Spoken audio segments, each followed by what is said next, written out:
Inversión contra la inflación. Entonces, los bancos centrales saben que tienen que tomar acciones rápidas. ¿Qué es lo que tienen que hacer? Tienen que hacer tres cosas. Si yo, una persona que ingresa, amigos nuestros, ingresa 650 euros, le cobro 250 euros de cuota, pues recaudaremos 1.700 millones de euros más.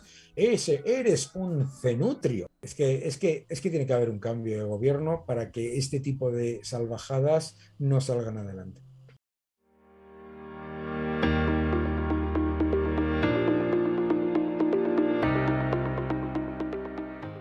Muy buenas a todo el mundo, ¿qué tal? ¿Cómo estáis? Espero que fantástico, ya estamos a mitad de semana. Como bien sabéis, toca el día de las charlas de Let's Talk de diferentes protagonistas y no me quiero demorar mucho porque con el invitado que tenemos hoy, que se lo decía ahora en privado, fuera de micro, se presenta solo en realidad, tenemos muchas cosas de las que hablar. Además, recientemente ha sacado un nuevo libro que es Haz crecer tu dinero, de esto hablaremos también. Y sin más, pues me voy a pasar a la pantalla compartida para presentarlo, para tener la conversación como siempre. Está por aquí con nosotros Daniel Lacalle, economista reconocido, director de inversiones de Tresis. ¿Qué tal, Daniel? ¿Cómo estás? Muy bien, ¿qué tal? ¿Qué tal todo? Gracias por invitarme. No, un placer para mí, desde luego, contar con tu presencia por aquí. Además, luego hablaremos más del libro en profundidad, que me resulta bastante interesante y he tenido ocasión de ver por ahí algún capítulo. Tengo pendiente, está recién estrenado, con lo cual tengo pendiente la lectura en profundidad. Pero antes, sí que quería abordar temas de actualidad económica contigo, como también hice en su momento con José Carlos Díez, que pasó por este programa, y con Juan Ramón Rayo. En ese momento tampoco es que haya cambiado mucha la cosa, porque estaba el tema de Ucrania y Rusia estaba muy latente todavía, y todo esto fue a más y terminó en una guerra. Y quiero empezar por ese punto donde lo dejé con ellos. ¿Cómo estás viendo la situación? ¿Crees que toda esta tensión que se ha generado dentro del mercado de materias primas, especialmente porque Ucrania es gran exportador de cereales, ¿no? y trigo, se ha generado una tensión en los precios? ¿Crees que esto se va a mantener mucho en el tiempo? Que además ahora con el embargo al petróleo ruso por parte de la Unión Europea también parece que puede haber más tensiones por ahí en los precios. ¿Cómo lo ves tú desde tu punto de vista?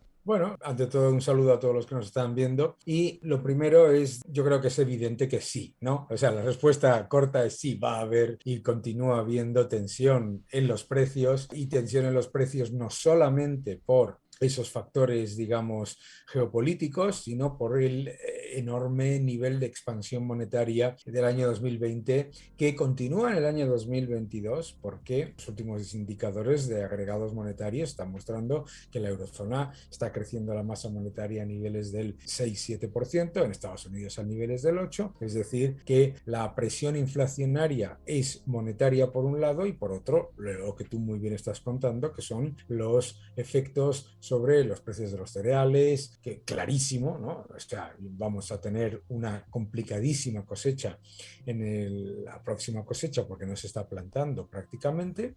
Y en el caso de los embargos al petróleo ruso, pues lo que están haciendo es el efecto contrario, ¿no? Están haciendo que suba el precio y por lo tanto, pues en vez de funcionar como una sanción, funcionan hasta como un incentivo en algunas partes, ¿no? Que es el caso, por ejemplo, que a pesar de que en Rusia haya bajado la producción casi un 17% de petróleo, pues el superávit comercial de Rusia haya subido por los precios, ¿verdad? Por lo tanto, una situación mucho más compleja de lo que esperábamos, pero si nos gusta ver el vaso medio lleno, a mí me gusta recordarle a la gente que llevamos casi 3 meses de guerra y que los PMIs manufactureros están prácticamente todos en expansión, que aunque hay ralentización, no se está descontando una crisis y que a pesar de los enormes retos que hay a nivel de cadenas de suministro, hemos visto muy pocos problemas reales de cadena de suministro. Hemos visto problemas de precios, sí, inflación,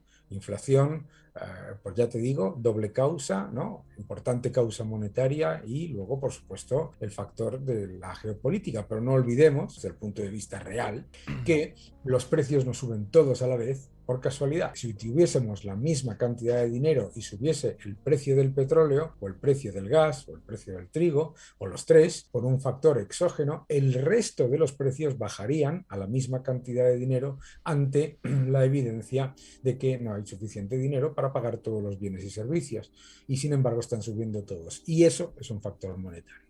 Oye, y hablas de factores monetarios, uno que va a influir mucho a partir de ahora es el cambio del ciclo monetario precisamente en Estados Unidos. Aquí en Europa parece que en julio es cuando está marcada Sí. la fecha, ¿no? Para que el Banco Central Europeo suba tipos, no se sabe si 0,25 o 0,50, es el debate principal, ¿no? ¿Crees que esto puede aliviar abruptamente la inflación o no? Porque es un problema de oferta al final, no viene del lado de la demanda en este caso. No sé cómo lo manejas tú, ¿qué punto de vista tienes? Los bancos centrales saben que la masiva expansión monetaria del año 2020 ha generado una presión inflacionista sin precedentes. Y claro, muchas veces la gente te dice, bueno, pero llevan haciendo política expansiva muchísimos años y no había inflación. Primero, sí había inflación en activos de riesgo, en Hmm. inmobiliario, etcétera, etcétera, renta variable, renta fija. Segundo, la inflación en los precios no era tan fuerte, entre otras cosas, porque el aumento de masa monetaria no era superior a la demanda. Crecía alrededor de un 5, 6%, bueno, algo normal. Claro, la expansión brutal ha sido después. Entonces, los bancos centrales saben que tienen que tomar acciones rápidas. ¿Qué es lo que tienen que hacer? Tienen que hacer tres cosas. La primera, por supuesto, es subir los tipos de interés. En ese proceso están. La segunda es retirar recompras, ¿de acuerdo? Es decir, reducir la cantidad de dinero que inyectan en la economía mensualmente. Eso lo están haciendo la Reserva Federal, el Banco Central Europeo mucho más modestamente, pero lo tienen que hacer más agresivamente. Y tercero, que es la clave, es que los estados reduzcan el déficit estructural y el gasto público para que el consumo de nuevas unidades monetarias, sea vía deuda o sea vía monetización, no sea el mismo. Por lo tanto, yo creo que los bancos centrales están siendo, como siempre, extremadamente prudentes y cautelosos en estas subidas de tipos, pero que las deben de hacer y que el efecto sobre la inflación será relativo, porque vuelvo a repetir, tanto las subidas de tipos anunciadas como la reducción de las recompras es muy modesta con respecto al masivo aumento del año 2020-2021.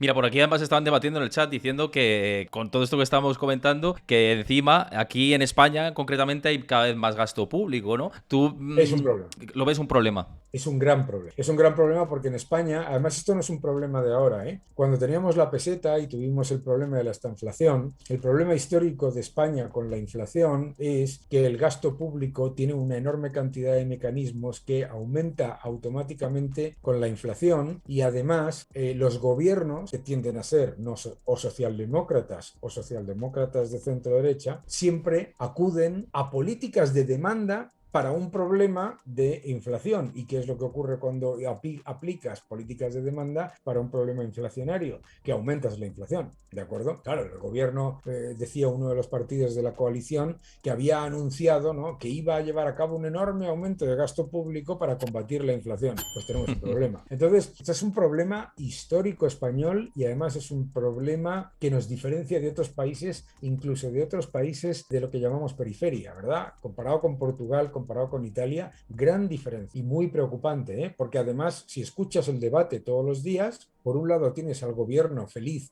de que está recaudando mucho más por la inflación, que es enormemente negativo porque erosiona bases imponibles a medio plazo, y segundo, estás escuchando a ese mismo gobierno presentar unas propuestas de salida de la crisis o de combatir la inflación con medidas inflacionarias.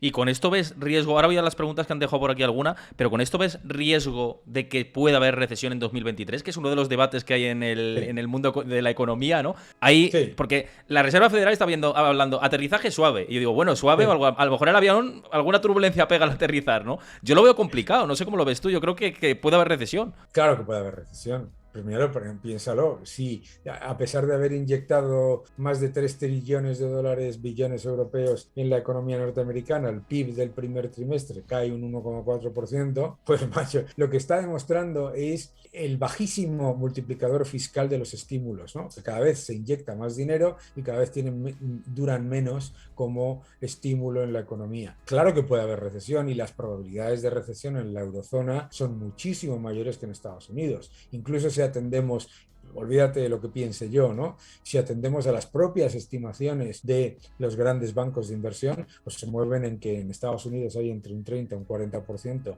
de probabilidad de recesión en el año 2023, un año desde hoy, y en el caso de la eurozona se mueve a casi el 60%. Sí, sí, yo que he ido a unas cuantas presentaciones de gestoras, van por ahí, ¿eh? O sea, las estimaciones van yendo por ahí de que Europa estamos peor y que con la disgregación y teniendo el problema de Rusia aquí al lado, además, y Ucrania, y la dependencia energética que tenemos todavía de Rusia, pese al embargo del petróleo que se va a hacer parcial, ¿no? Tampoco completo. Pero veremos cómo afecta esto. Hay mucho riesgo y esto preocupa. Oye, y precisamente un capítulo de los libros, hablando de ahora del pico de la inflación y de las posibilidades que hay de que esta situación siga perdurándose en el tiempo y dificultando al contribuyente al final, que es a quien más dificulta. Hay un capítulo del libro, como decía, de Haz crecer tu dinero, que es el nuevo libro que ha sacado Daniel Lacalle, que está comercializado y lo podéis adquirir, pues ahí lo tenéis. Baratísimo, baratísimo.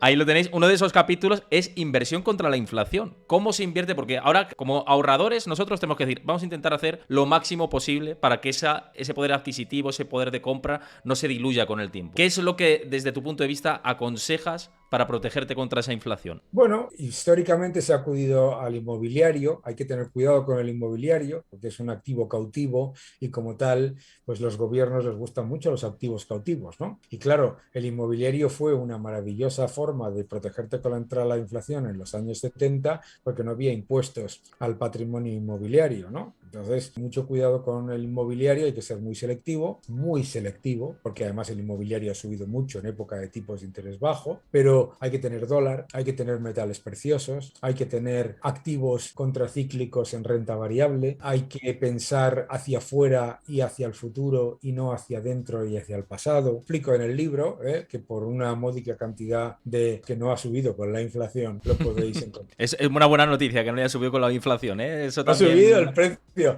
lo acabo de dar, lo estaba pensando, digo, qué raro, que están al mismo precio que hace un año, o sea que para una cosa que no ha subido, aprovechadla. Sí. No, fíjate que lo que quieren implementar, dices, no lo van a implementar. Y lo que parece que quieren implementar, además te he visto mucho por redes y demás, para intentar, no sé si sacar más caja de aquí para las pensiones, es la reforma de los autónomos. Que yo, como trabajador autónomo, pues estoy, como te puedes imaginar, un poco viéndolo con bastante escepticismo lo que está pasando y preocupación, sobre todo preocupación. ¿Qué te parece estas medidas que quieren sacar adelante, que han negociado y han sacado como 3 propuestas ya o 4 diferentes? Yo ya no lo sé cuántos borradores han sacado de esto, y tratando a un empleado incluso que cobra 600 euros al mes, hacerle pagar una tasa autónomo de 200 y pico? O sea, ¿qué te parece todo esto? O sea, ¿de verdad tiene un encaje esto para pagar las pensiones? Parece, visto desde fuera, que reduce bastante el emprendimiento, ¿no? Y la gente que tenga ganas de desarrollarse en el mundo del trabajo por cuenta propia. Vamos, es un clarísimo desincentivo. Y además está calculado por burócratas que dicen, bueno, si yo una persona que ingresa, amigos nuestros, ingresa 650 euros, le cobro 250 euros de cuota, pues recaudaremos 1.700 millones de euros más. Eres un cenutrio, perdón, porque claro, están calculando pensando que esa persona no va a terminar teniéndose que ir a la economía sumergida o al paro. La idea de que subir las cuotas de autónomos va a solucionar la caja de la seguridad social es algo tan ridículo que no se le ha ocurrido ni siquiera a Tsipras y a Syriza. O sea, solamente se le puede ocurrir al gobierno español, que normalmente este gobierno o otro del Partido Socialista, lo que sea, está compuesto de gente que jamás ha sido autónoma. Para empezar, piénsalo, o sea, esta gente dice, no, el autónomo tendrá que enviar un business plan vía una app en el teléfono móvil. Pero ¿qué clase de persona viviendo no sé, en Mordor es aquella que piensa que un autónomo va a poder hacer un business plan de los ingresos que va a tener en el año 2023? De verdad, es que es no conocer España. No es no conocer España, es tener una mentalidad extractiva y confiscatoria, que es saber perfectamente, como lo saben, que no van a recaudar ni de lejos lo que dicen que van a recaudar, pero que les da igual porque el objetivo no es ni el progreso ni el emprendimiento, como tú dices, sino el control. No les gustan los autónomos. ¿Por qué? Por la palabra misma. Autónomos. Les gustan los dependientes. Pero ¿y crees que va a salir esto adelante? Porque yo tengo muchas dudas de Seguro. que... ¿Crees que saldrá adelante? seguro, porque como tiene a los rehenes cautivos de los partidos nacionalistas que están controlados por funcionarios del Estado, de los partidos radicales de izquierda que están controlados por personas que trabajan en el sector público, y se han creado un sindicato de autónomos que ni son autónomos ni nada, que para decir que va todo fenomenal, lo van a intentar. Yo creo que lo van a intentar pasar. Y además lo van a intentar pasar bajo la excusa de que lo exige Bruselas, que es algo que les encanta. Cosa que no es cierta. Cosa que no exige, porque no es cierto. O sea, no existe ningún país de nuestro entorno en donde las cuotas de autónomos se parezcan ni remotamente a ese nivel, ¿no? Pero bueno, es que tiene que haber un cambio de gobierno para que este tipo de salvajadas no salgan adelante. Oye, Daniel, un placer enorme haber contado contigo en este programa de hoy. Muchísimas gracias y muchas gracias a todos por las preguntas y por la atención. Os espero mañana, 6 de la tarde. Estamos por aquí, canal de Twitch. Así que nada, nos vemos mañana. Un abrazo a todos. Cuidaos mucho.